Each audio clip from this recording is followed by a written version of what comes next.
जय माता दी दोस्तों। आज हम करने जा रहे हैं कार्तिक मास महात्म्य कथा अध्याय 27। पार्षदों ने कहा, एक दिन की बात है, विष्णुदास ने नित्य क्रम करने के पश्चात भोजन तैयार किया, किंतु कोई छुपकर उसे चुरा ले गया। विष्णुदास ने देखा भोजन नहीं है, परंतु उन्होंने दोबारा भोजन नहीं बनाया, क्योंकि ऐसा करने पर सायंकाल की पूजा के लिए उन्हें अवकाश नहीं मिलता। अतः प्रतिदिन के नियम का भंग हो जाने का भय था। दूसरे दिन पुनः उसी समय पर भोजन बनाकर वे ज्यों ही भगवान विष्णु को भोग अर्पण करने के लिए गए, त्यों ही किसी ने आकर फिर से सारा भोजन हड़प लिया। इस प्रकार 7 दिनों तक लगातार कोई उनका भोजन चुरा कर ले जाता रहा। इससे विष्णुदास को बड़ा विस्मय हुआ। वे मन ही मन इस प्रकार विचार करने लगे, अहो, कौन प्रतिदिन आकर मेरी रसोई चुरा ले जाता है। यदि दोबारा रसोई बनाकर भोजन करता हूँ तो सायंकाल की पूजा छूट जाती है। यदि रसोई बनाकर तुरंत ही भोजन कर लेना उचित हो तो मुझसे यह न होगा, क्योंकि भगवान विष्णु को सब कुछ अर्पण किए बिना कोई भी वैष्णव भोजन नहीं करता। आज उपवास करते हुए मुझे 7 दिन हो गए हैं। इस प्रकार मैं व्रत में कब तक स्थिर रह सकता हूँ। अच्छा, आज मैं रसोई की भली भांति रक्षा करूँगा। ऐसा निश्चय करके भोजन बनाने के पश्चात वे वहीं कहीं छिपकर खड़े हो गए। इतने में ही उन्होंने एक चांडाल देखा, जो रसोई का अन्न हरकर जाने के लिए तैयार खड़ा था। भूख के मारे उसका सारा शरीर दुर्बल हो गया था। मुख पर दीनता छा रही थी। शरीर में हाड़ और चाम के सिवा कुछ शेष नहीं बचा था।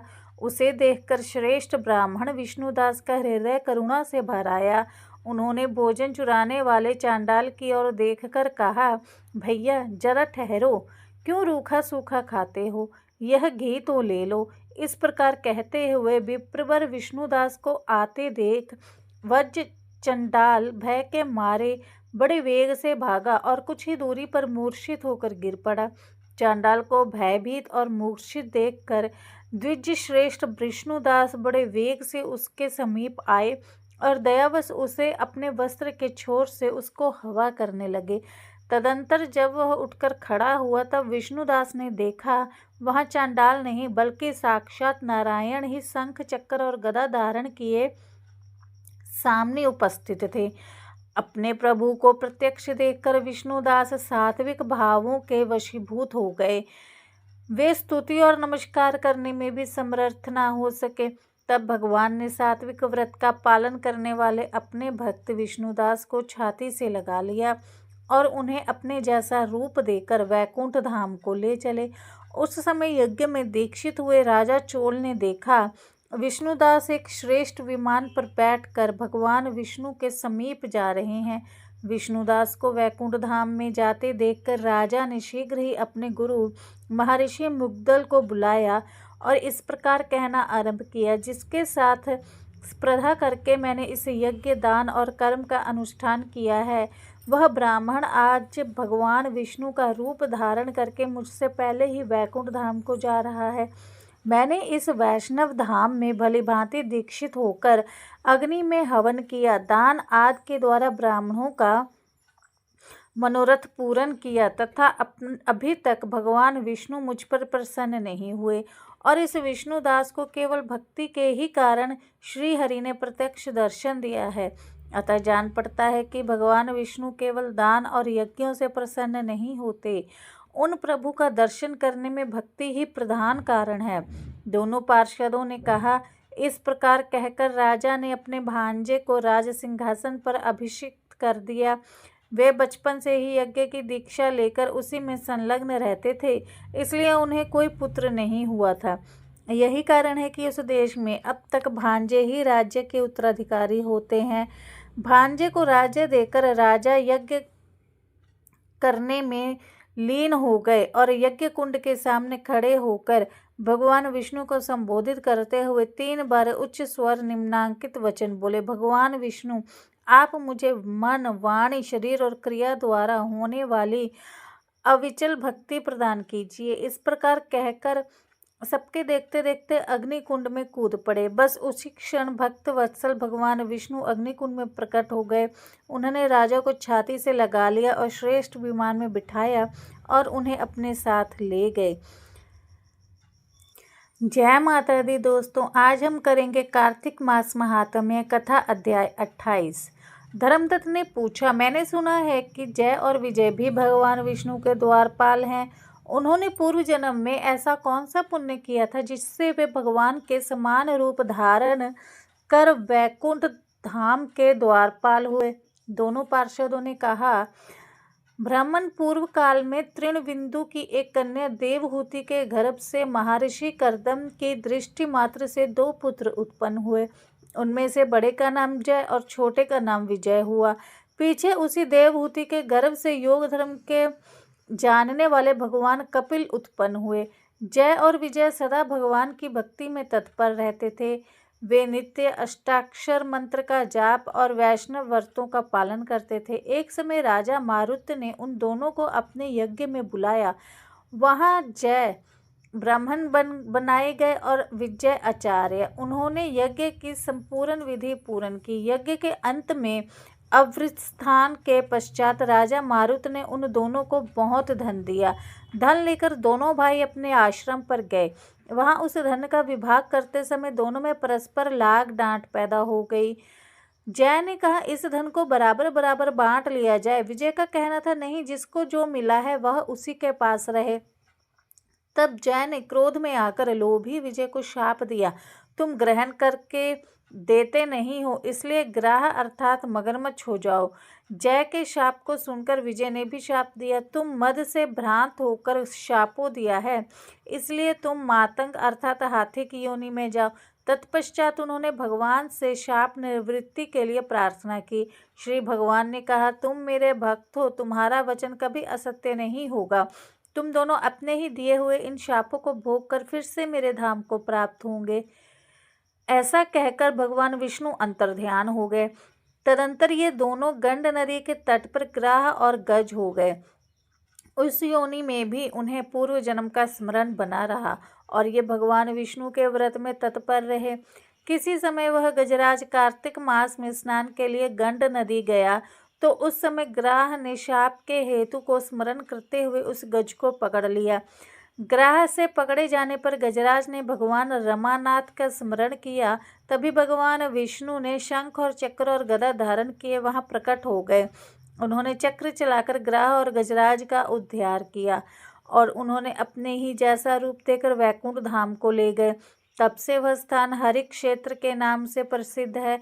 वे ही दोनों विश्व विख्यात जय और विजय हैं जो भगवान विष्णु के द्वारपाल हुए हैं। धर्मदत्त, तुम भी ईर्षा और द्वेष को त्याग करके सदैव भगवान विष्णु के व्रत में स्थिर रहो। समदर्शी बनो। कार्तिक, माघ और वैशाख के महीने में सदैव प्रातः काल स्नान करो। एकादशी व्रत के पालन में स्थिर रहो। तुलसी के बागीचे की रक्षा करते रहो। ऐसा करने से तुम भी शरीर का अंत होने पर भगवान विष्णु के परम पद को प्राप्त होवोगे। भगवान विष्णु को संतुष्ट करने वाले तुम्हारे इस व्रत से बढ़कर न यज्ञ है, न दान है और न तीर्थ है। विप्रवर, तुम धन्य हो जिसके व्रत के आधे भाग का फल पाकर यह स्त्री हमारे द्वार वैकुंठ धाम में ले जाई जा रही है। वो बोले, राजन, धर्मदत्त को वे दोनों विमानचारी पार्षद के साथ वैकुंठ धाम को चले गए। भगवान के व्रत में स्थिर रहे और देहावसान के बाद उन्होंने अपनी दोनों स्त्रियों के साथ वैकुंठ धाम प्राप्त कर लिया। इस प्रकार इस इतिहास को जो सुनता और सुनाता है वे जगतगुरु भगवान की कृपा से उनका सानिध्य प्राप्त करता है। जय माता दी।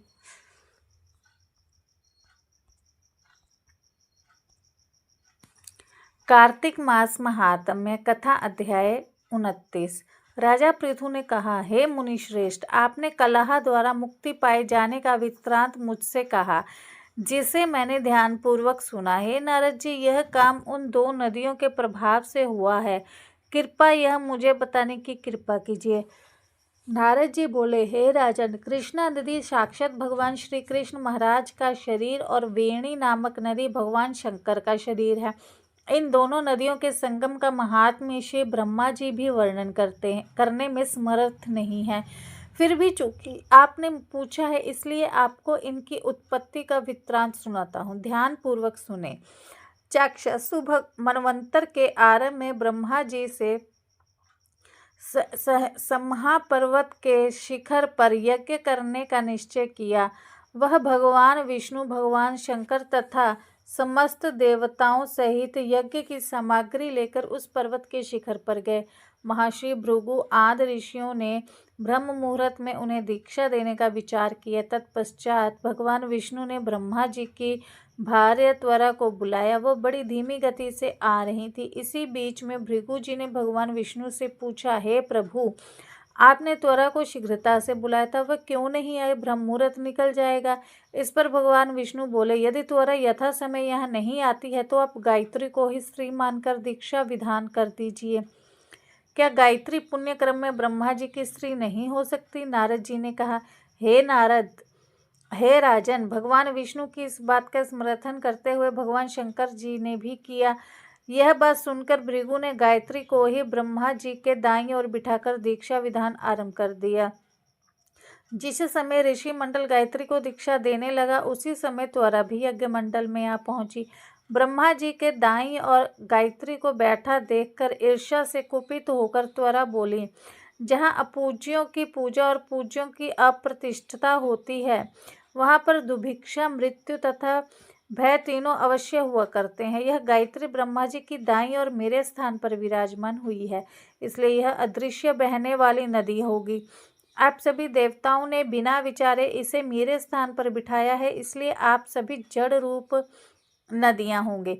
नारद जी राजा पृथु से बोले, हे राजन, इस प्रकार त्वरा के शाप को सुनकर गायत्री क्रोध से आग बबूला होकर अपने होंठ चबाने लगी। देवताओं के मना करने पर भी उसने उठकर त्वरा को शाप दे दिया। गायत्री बोली, त्वरा, जिस प्रकार ब्रह्मा जी तुम्हारे पति हैं उस प्रकार मेरे भी पति हैं। तुमने व्यर्थ ही शाप दे दिया है, इसलिए तुम भी नदी हो जाओ। तब देवताओं में खलबली मच गई। सभी देवताओं त्वरा को साष्टांग प्रणाम करके बोले, हे देवी, तुमने ब्रह्मा आज समस्त देवताओं को भी शाप दिया है, जो कि उचित नहीं है, क्योंकि यदि हम सब जड़ रूप नदियां हो जाएंगे तो फिर निश्चय ही यह तीनों लोक नहीं बच पाएंगे। क्योंकि यह शाप तुमने बिना सोचे विचारे दिया है, इसलिए यह शाप तुम वापस ले लो। त्वरा बोली, हे देवगण, आपके द्वारा यज्ञ के आरंभ में गणेश पूजन न किए जाने के कारण ही यह विघ्न उत्पन्न हुआ है। मेरा यह शाप कदापि खाली नहीं जा सकता, इसलिए आप सभी अपने अंगों से जड़ीभूत होकर अश्वमेव नदियां बनोगे। हम दोनों सौतने भी अपने अपने वंशों पश्चिम में बहने वाली नदियां बनेंगी। नारद जी राजा पृथु से बोले, हे राजन, त्वरा का यह वचन सुनकर भगवान विष्णु, शंकर आदि सभी देवता अपने अपने अंशों से नदियां बन गए। भगवान विष्णु के अंश से कृष्णा, भगवान शंकर के अंश से वेणी तथा ब्रह्मा जी के अंश से ककुदमवती नामक नदियां उत्पन्न हो गईं। समस्त देवताओं ने अपने अंशों को जड़ बनाकर वहीं सब समर्थन फेंक दिया। फिर उन लोगों के अंश से सहस्रों की संख्या में पश्चिम की ओर बहने वाली नदियां उत्पन्न हो गई। गायत्री और त्वरा की पश्चिम की ओर बहने वाली नदियां होकर एक साथ बहने लगीं। कार्तिक मास महात्म्य कथा अध्याय 30। भगवान श्री कृष्ण सत्यभामा से बोले, हे प्रिय, नारद जी के यह वचन सुनकर महाराजा पृथु बहुत आश्चर्यचकित हुए। अंत में उन्होंने नारद जी का पूजन करके उनको विदा किया। इसलिए माघ और कार्तिक और एकादशी, यह 3 व्रत मुझे अत्यधिक प्रिय हैं। वनस्पतियों में तुलसी, महीनों में कार्तिक, तिथियों में एकादशी और क्षेत्रों में प्रयाग मुझे बहुत प्रिय है। जो मनुष्य इंद्रियों पर विजय प्राप्त करता है, इनका सेवन करता है, वह मुझे यज्ञ करने वाले मनुष्य से भी अधिक प्रिय है। जो मनुष्य विधि पूर्वक इनका सेवा करते हैं, मेरी कृपा से समस्त पापों से छुटकारा मिल जाता है। भगवान श्री कृष्ण के वचन सुनकर सत्यभामा ने कहा, हे प्रभु, आपने बहुत ही अद्भुत बात कही है कि दूसरे के लिए पुण्य के फल से कलह की मुक्ति हो गई। यह प्रभावशाली कार्तिक मास आपको अधिक प्रिय है, जिससे पतिद्रोह का पाप केवल स्नान के पुण्य से ही नष्ट हो गया। दूसरे मनुष्यों द्वारा किया हुआ पुण्य उसे देने से किस प्रकार मिल जाता है, यह आप मुझे बताने की कृपा करें। श्री कृष्ण भगवान बोले, प्रिय, जिस कर्म द्वारा बिना दिया हुआ पुण्य और पाप मिलता है उसे ध्यानपूर्वक सुने।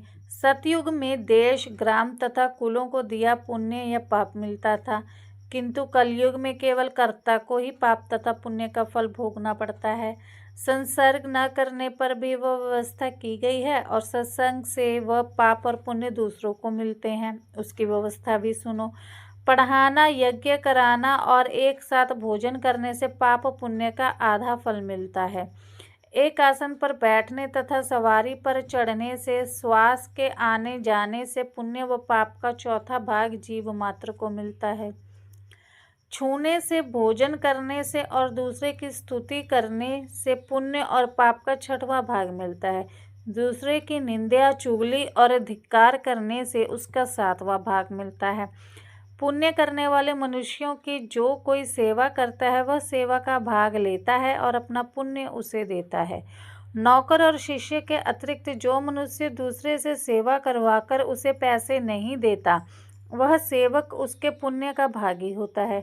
जो व्यक्ति पंक्ति में बैठे हुए भोजन करने वालों की पत्तल लांघता है, वह उसे अपने पुण्य का छठवां भाग देता है।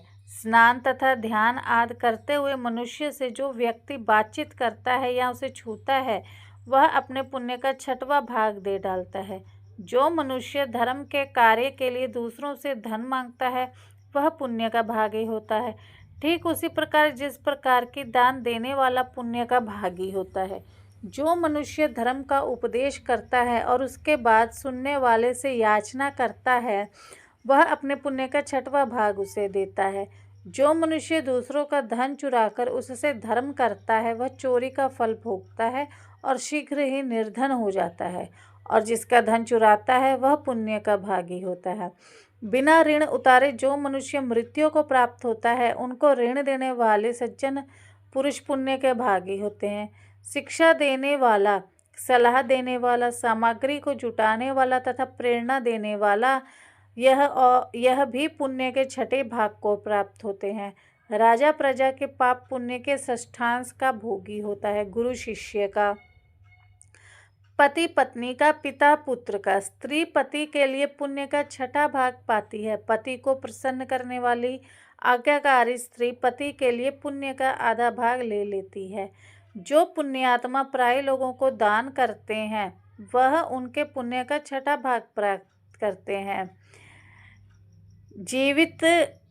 जीविका देने वाले मनुष्य जीविका ग्रहण करने वाले मनुष्य का छठवां भाग प्राप्त करते हैं।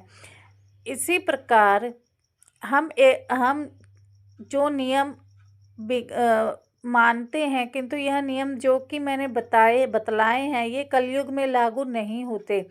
कलयुग में तो एकमात्र कर्ता को ही अपने पाप व पुण्य का फल भोगना पड़ता है।